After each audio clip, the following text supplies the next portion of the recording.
Hey guys, I just want to give all my members a shout out.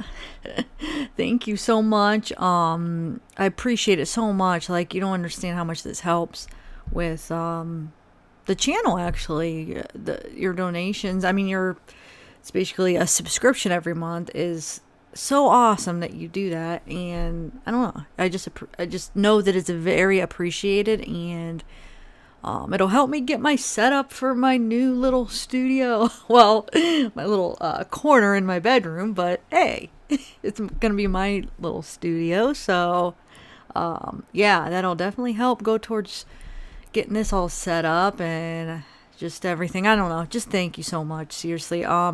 Actually, I'm looking for some recommendations for what you guys would like to see for the members, because I'm not sure what you guys are interested in.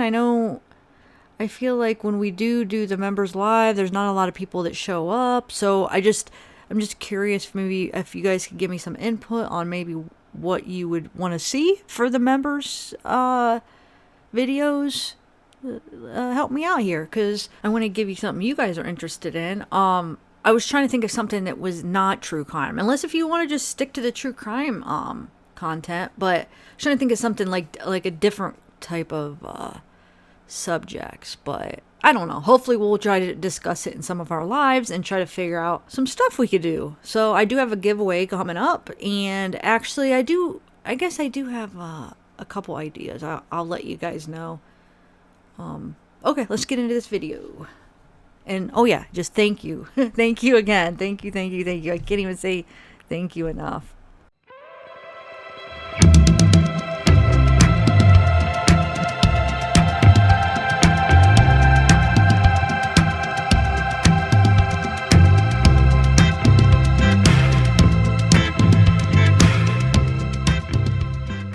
Hey guys, welcome to my channel. So I was thinking, why not look up the book of Job and see what it's all about?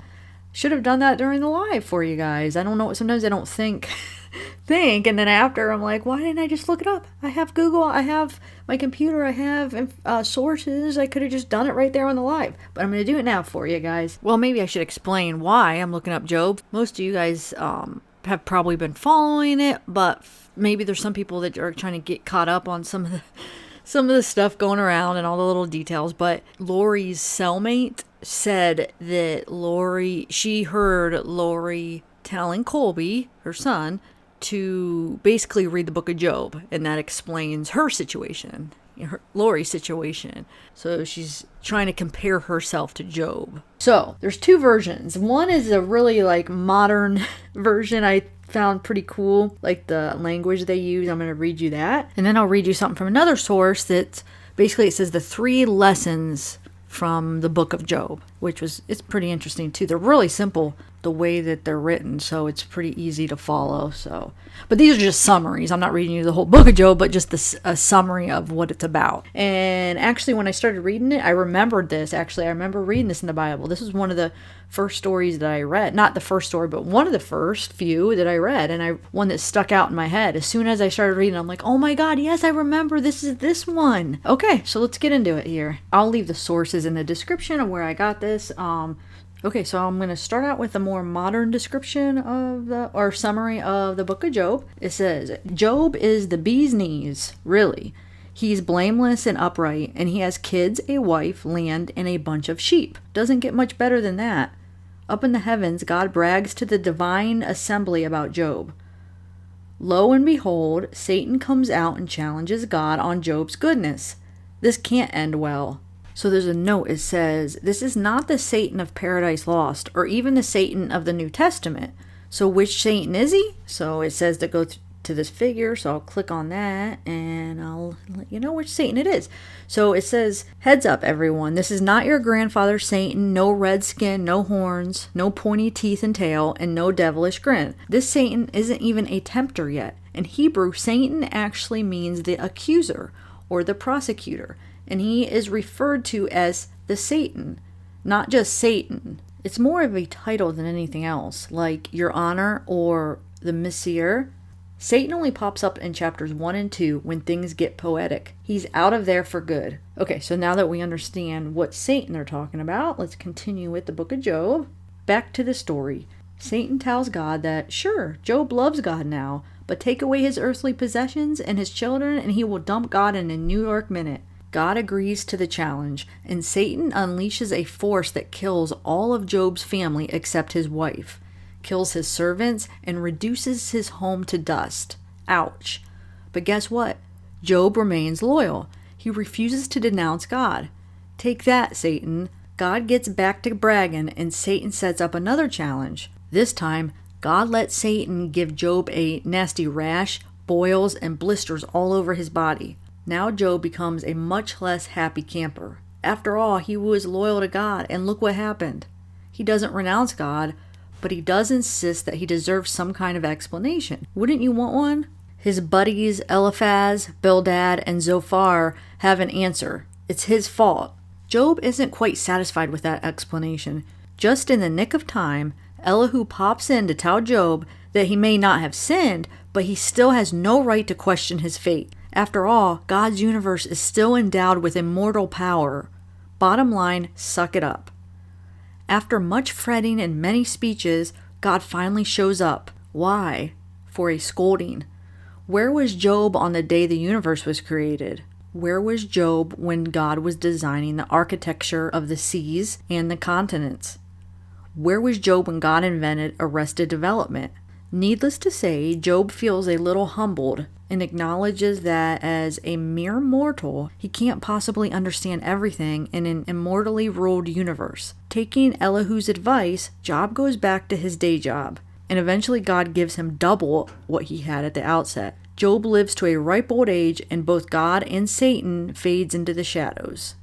But, as you could see what Lori's getting at here, that he takes her kids, she's the one suffering, and because this one doesn't really stress that, but on some of the summaries it talks about how God basically kills Job's family, his kids and stuff, and Lori's trying to compare herself to him, but he still doesn't lose faith, basically. So I think she's looking at, her kids, Tylee and JJ, were the zombies, like Chad's saying, like they were taken over by Satan, basically, taken over by evil. So it's like something that she had to, sacrifice, I guess you could use that word, or give up or whatever. And she's suffering because she had to give them up, but she has to just trust in God. His plan is, she's trying to, you see where she's trying to compare herself, right, guys? Well, she's basically playing the victim. What is she? Classic Lori here. Let's play, poor me, play the victim. She's the one suffering. She's the one that has to go through all this suffering. What about the suffering that you and Chad and Alex put Tylee and JJ through? And Tammy and Charles. What about all that suffering? But you're going to play the victim card here? Are you kidding me? But do you see how her comparing herself to Job is basically her playing the victim, saying she's the one suffering, and that her suffering is from no fault of her own. She didn't do anything to bring on the suffering. I'm not saying that's true. I'm just saying by her comparing herself to Job, you'll see the lessons here. Let me read this other one because maybe it'll make more sense after I read this other explanation or summary. Okay, so the other one is, it sets it up with the 3 lessons from the book of Job. So it says, the book of Job raises many questions. Why did Job have to suffer? What can we learn from Job's suffering? Let's take a closer look at the 3 things this book can teach us. And this is from the website Life, Hope, and Truth. I like it because it's still a simple way of explaining this book, and because I went through a lot of the summaries and I was trying to find one that was easy to understand, just a good summary, and this was really simple. They explained it great. I really liked it. Okay, so Job was an extraordinary person. He is described by God as being a blameless and upright man. And are you kidding me? Lori's trying to compare herself to Job? She is nothing like Job. I remember when I read this a couple years ago when I was first starting to read the Bible. This was probably like 4 years ago. This was one of the first books that I read, and I read it a few times because what would happen was I was listening to him on YouTube, they would just, it was like an audio thing where they would read through the books. Well, what would happen is I would keep falling asleep because I do it at night as I'm falling asleep. So I would keep falling asleep and I would forget exactly where I'd fall asleep. So I would just keep starting it over. So this one was more towards the beginning of it. And it was at a part where for some reason that when I would keep starting it over where I think I would leave off, like I'd try to estimate, the next night, oh, let me start here because I don't want to miss anything. So I didn't want to start it too far ahead. So I always try to make sure I started it back far enough. But for some reason, this is one that I heard. I swear I probably heard it I would say probably for 2 weeks. I was hearing it every night because I kept falling asleep. And like I said, that would be the story right before I'd fall asleep. So I would keep starting it there. And I really liked it. I didn't get bored. I really liked the story. But what I'm saying is that this one stuck out in my head where I remember thinking, man, he has some deep-rooted, strong faith. I just remember listening to that story back then, thinking, wow, hopefully one day I have as strong a faith as Job had. I don't know. I just look up to him and admire his faith, how strong his faith is, and how he never gave up on it. He never doubted. He just had that faith. So it's just something to, like a goal, of mine. I remember thinking that, reading it, like, man, that's a goal. I mean, that's the ultimate goal right there.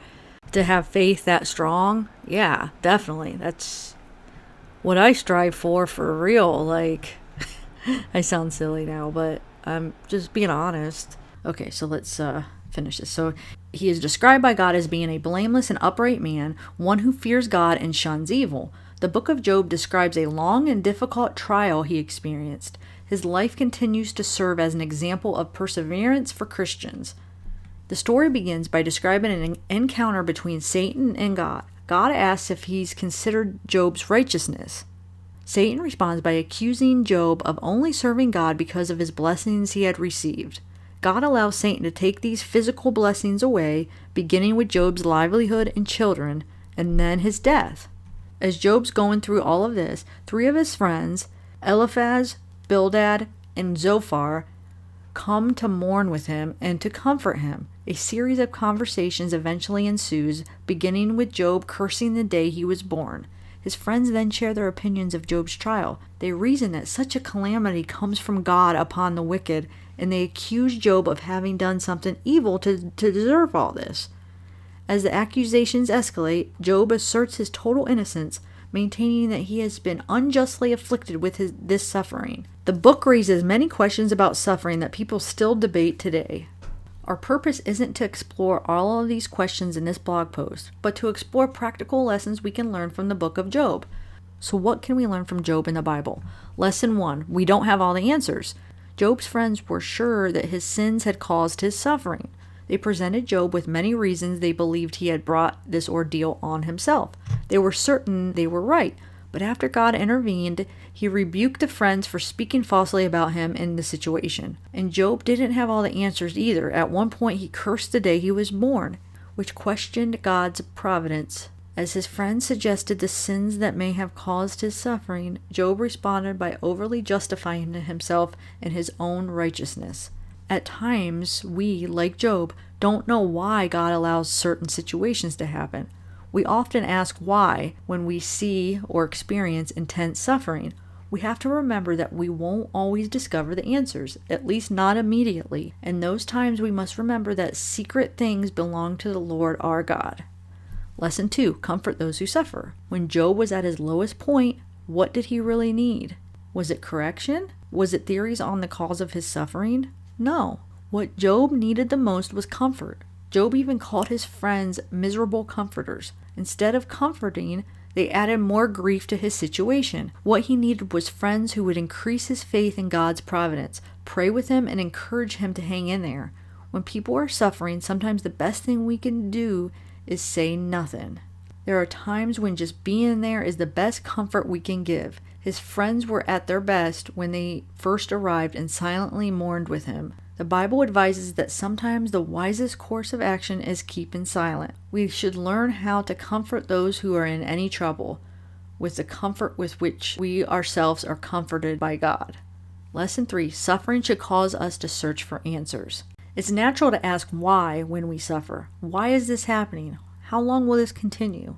The conversation between Job and his friends went back and forth until God finally intervened and questioned Job. God did not answer Job's questions directly, nor did he provide a reason for his suffering. Instead, he described the wonders of creation to show Job just how small he was. This taught Job to see himself in comparison with God and realize that God's wisdom was beyond his comprehension. He needed to really learn that as the heavens are higher than the earth, so are my ways higher than your ways, and my thoughts than your thoughts. Job repented, not just for what he had said, but for what he was. Though the world is full of suffering, God has a future plan that's too wondrous for humans to fully comprehend. When we are suffering, we should focus not only on God's power and goodness, but on the future he has in store for those who endure till the end.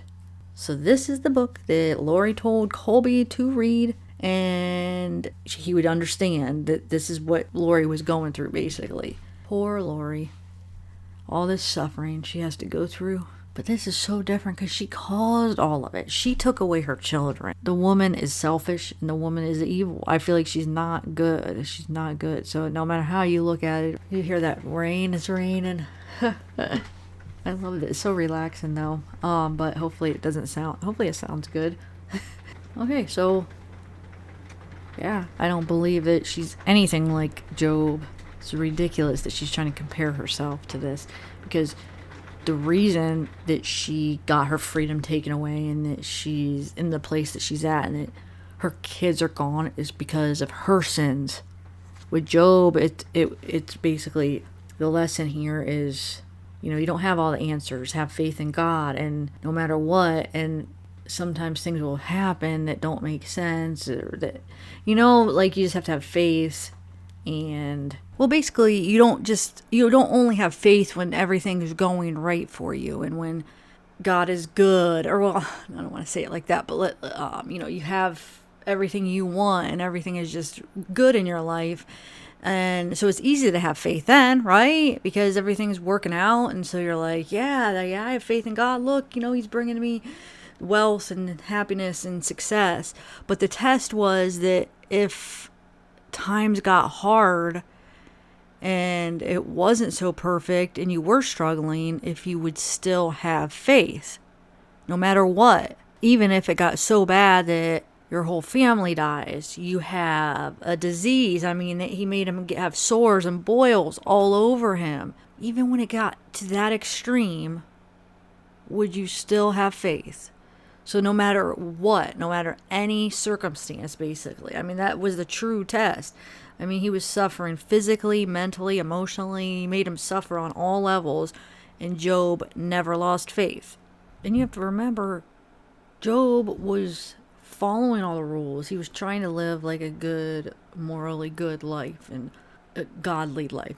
Believing in God and just being a good person. So this was all brought on, he's confused, like, what the heck, I didn't do anything, and he's got all this suffering and all these bad things are happening to him, and he didn't do anything to bring them on. It just happened. So it was just a test, but with her, she brought it all on. These are all her sins. This is all her consequences. This is all what she created. So that's bullcrap that she's comparing herself to Job, because it's nothing like Job, in my opinion. What do you guys think? People that understand the Bible a little bit better than me. I'm a newbie here, but that's kind of what I was getting from it. It's basically a test on your faith, and it reminds you to not take things for granted. With hers, it wasn't a test from God. She's the one that did it. Did you see? Like, it wasn't God testing her. It was her just freaking being evil, It's just, there's no comparison. It's just stupid. It's stupid. And it just makes me wonder, did she really believe that? Does she really believe that? Well, I guess if we knew the answer to the question that I've been trying to figure out this whole time, is if she really believes this belief system of Chads and this zombie stuff and this light and dark. And I don't believe she believes it 100%. I believe she wants to believe it and she's trying to believe it, but I don't know. I don't know if I believe that she fully believes it. there's certain things that make me think that no, maybe, I mean, she was doubting it, and yeah, I believe that part of the reason she did what she did was revenge. You know, she wanted to get back at Kay, and she just lived a very selfish life. The real test would be she's pretending like this is her test. Like, oh, God took away her kids and now her freedom, and now let's see, this is her test. Is she really going to still have faith in God? No, that's bullcrap. Why don't you go cause her some real suffering? Because obviously she's not suffering. Did you see her laughing and joking about how her handcuffs are different colors every time? Are you kidding me? Is that somebody that's suffering? No, I don't see suffering at all. And then that, evil little smirk that first time she was in court. Well, the first time she was in court in Rexburg, is that suffering? No, I don't see suffering. That's bullcrap. Give her painful sores and boils all over her body. Make her really suffer, and then give her a real test. This bullcrap thing that she's the one. I mean, she can't sit there and create what she thinks is her test and her suffering, and then say, "Oh yeah, I'm comparable to Job." You created that. God didn't, and that didn't cause you any suffering. It would cause a normal person suffering and pain, but because you're freaking evil, narcissist, that wasn't suffering to you. You need something like a physical suffering, because emotionally you're not gonna freaking suffer because you have no heart. You're heartless. You could care less about people. You have no ability to feel somebody else's pain or anything. So your test would be something like a physical pain, like put sores all over her body, make her physically suffer, and then I mean, that could be a start of it, but that's still not. I feel like there would still have to be more. But anyway, yeah, you're not freaking Job. You created all this. It was your sins that did it. You did it. Like, not God didn't do that. You took JJ and Tylee's life. You made that happen. And you lost your freedom because you did that. So no, sorry. I don't agree. But let me know what you guys think. It just makes me mad as I keep talking. And I keep saying the same thing. But I probably sound like I don't silly, but alright. I just wanted to share that because I thought that was interesting. Once I started reading, I was like, yes, I know this story, so I might as well share it with you guys. Since she tried to compare herself to this. So, alright. I'm going to end this here, guys. Everybody have a good night, and talk to you guys soon. Bye.